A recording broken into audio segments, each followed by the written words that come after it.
Real pain is being inflicted upon the American people because 44 Democrats in the Senate have voted for the third time to reject the completely nonpartisan, completely clean, very simple 24-page continuing resolution that we passed in the House here 2 weeks ago. So we did the logical, simple, good faith thing. Instead of loading up a continuing resolution to keep the lights on, to keep the government open so this process can continue, instead of loading it up with poison pills or gimmicks or tricks, we sent over a very simple continuing resolution that every single Democrat in the Senate has voted for in the past, just to keep the government open for the people, so that we could get to November 21st, 7 weeks, to allow more time for this process to play out. That is what happened. Now, the Democrats did something they've never done before. Chuck Schumer has led them all to vote against it. Everybody's been discussing this for the last few days. Why in the world would Chuck Schumer do a 180-degree turn? Because he said passionately, as recently as March of this year, on the same instrument, the same CR, that it would be reckless and irresponsible and dangerous to close down the federal government. Why did Chuck Schumer change his tune? Everybody knows that now. He's trying to avoid a challenge from his left flank in his next Senate re-election campaign. Well, welcome everybody to day 2 of the Democrats' shutdown. Let's make absolutely clear what's happening here. Real pain is being inflicted upon the American people because 44 Democrats in the Senate have voted for the third time to reject the completely nonpartisan, completely clean, very simple 24-page continuing resolution that we passed in the House here 2 weeks ago. Now, why did we do that? For a refresher for everyone, we have been working very hard, this leadership team, to get Congress working again. Congress has not done the appropriations process appropriately for many years now, and so we have forced the muscle memory back.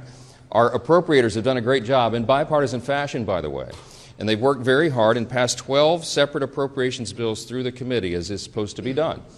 We passed 3 of those off the House floor.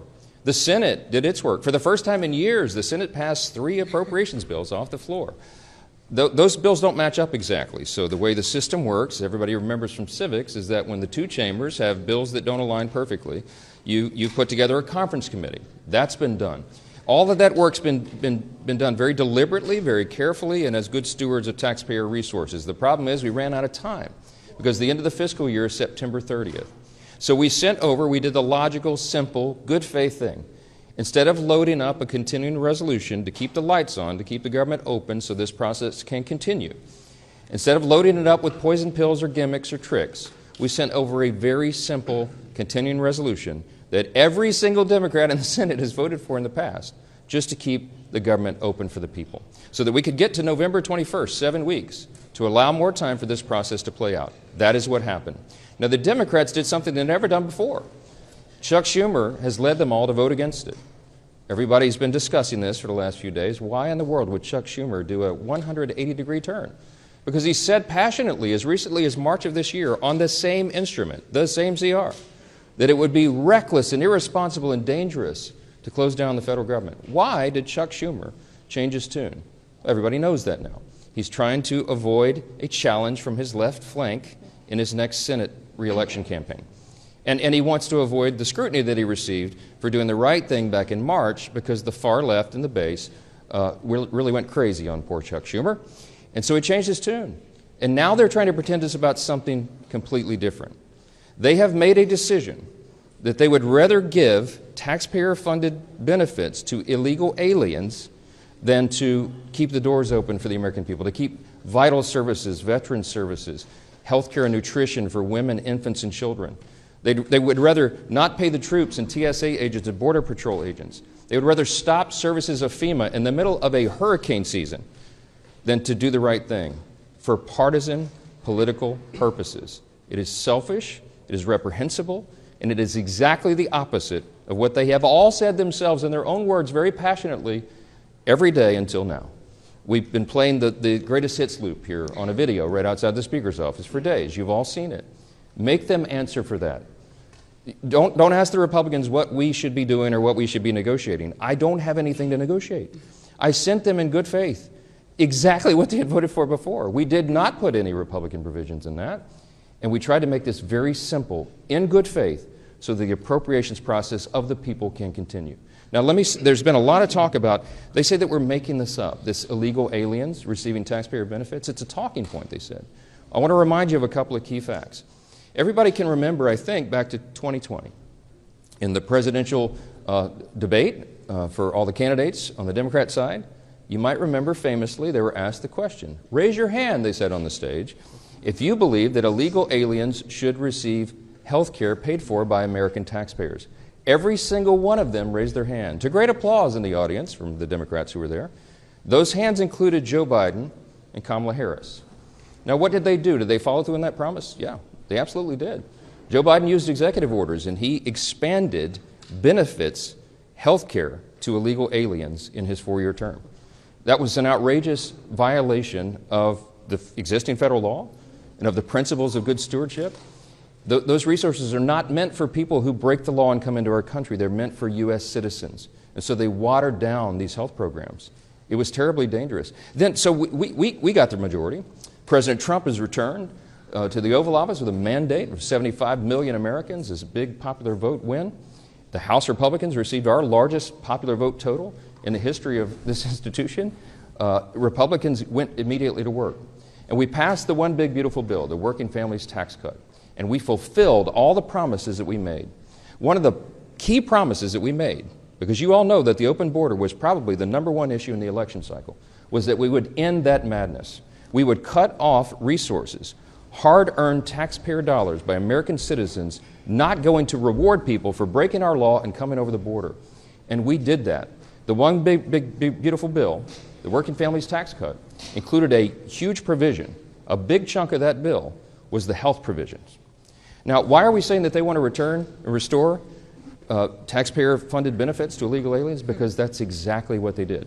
When they rejected the clean CR that we sent over, the Senate Democrats, Chuck Schumer, filed a counterproposal. Now, what was in that counterproposal? You can see it for yourselves. In fact, if you're watching at home, go to my website right now, speaker.gov. Go to the press releases tab and you'll see it. It's listed right there. Just click on it. I'd like you to turn in your hymnals to page 57, okay? Section 2141. It is there in black letter. They filed this. This is not a talking point. This is what they proposed. They wanted to add, instead of the clean CR that keeps the government open for 7 more weeks to allow us to finish the work, they proposed a wild list of partisan priorities. Among them, they want to return $500 million to the Corporation for Public Broadcasting to prop up left-leaning and biased media organizations. We're not doing that. The American people don't want us to do that. We don't need the Corporation for Public Broadcasting funded by taxpayers anymore because we're in their age of ubiquitous media. There's, 200 of you guys here? There's so many outlets. We don't need to do that. We're not going to do that. They wanted to cut, in the Democrats' counterproposal, I want you to read it for yourself, speaker.gov. Go there and check it out.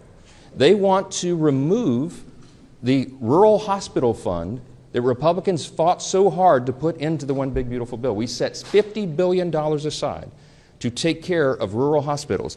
Why would Chuck Schumer want to get rid of that? I don't know. A lot of those rural hospitals are in red states. You have to decide for yourself what the motivations are here. But they say they're for health care. Why would they want to do that?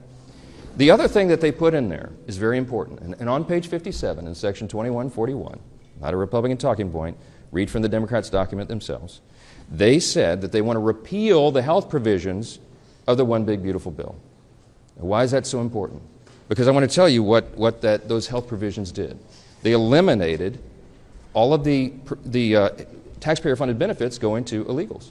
There was an amendment that was sent over to the Senate to ensure that illegals would not be getting health care paid for by taxpayer dollars. Illegal aliens, okay? 43 of the 47 Senate Democrats voted against that. This is just a few months ago. The bill was signed into law July 4th, and we cut all of that out. And let me tell you what some of those things are. The Democrats' counterproposal CR, the dirty CR we call it, as opposed to the clean CR, would result in nearly $200 billion being spent on illegal aliens and other non-citizens. Let me be specific. This is just a few of the reforms that we put in that they want to repeal and reverse. Number one, a provision that closes the California loophole. Now, that's a provision that's also been adopted by states like New York and Michigan and Massachusetts. Other states have followed, other blue states. The California loophole allows taxpayer-funded Medicaid for illegal aliens. We eliminated that in the big, beautiful bill Their repeal, their counteroffer is to repeal and reverse that. That would cost $34 billion of U.S. taxpayer funds. Number two, a provision that prohibits Medicaid from paying more for emergency care provided to illegal aliens than it does for American patients who are disabled or elderly or children. We eliminated that in their counterproposal that they have filed that you can read yourself. They want to repeal that. That would cost taxpayers $28 billion. Here's another one, number three. They've counterproposed a provision that ends the Obamacare funding for non-citizens. The cost of that repeal would be $91 billion to all of you. Taxpayers, hardworking American citizens would be funding that. A provision that repeals the Obamacare special rule for immigrants. That cost would be $27 billion for taxpayers. A provision that ends Medicaid funding for those improperly granted asylum and parole under President Biden's open borders. The cost of that would be $6 billion. I think that's actually a low estimate. You know, President Biden intentionally opened the border and Kamala Harris for 4 straight years. By some estimates, 20 million illegal aliens came from every country all around the world. And a lot of dangerous people came into the country. And you know what they did? They granted them all asylum. They gave them all this parole status so that they could roll on to taxpayer benefits. We've all been funding that. Republicans said, no, that does not comport with common sense. We're going to do right by Americans and not everybody else. We're not going to incentivize illegal immigration. And that's exactly what Biden and Harris did. It's what President Trump ran on to end, and we did that. It took the president about 2 months, and he closed that border tight. We don't have that problem anymore, but we still got to deal with the tens of millions of people who are here illegally. We're working on that. So the Democrats' so-called reasonable counterproposal would reverse all those common sense reforms I just listed and more. And I don't want you to take our word for it. I don't want you to regard this as some talking point. I want you to go read it for yourselves. Speaker.gov, go to press releases. You'll see it's the first thing listed. Click on the bill and go through it yourself, and you'll see it. The result of all this would be $200 billion at least in taxpayer-funded benefits going straight to illegal aliens.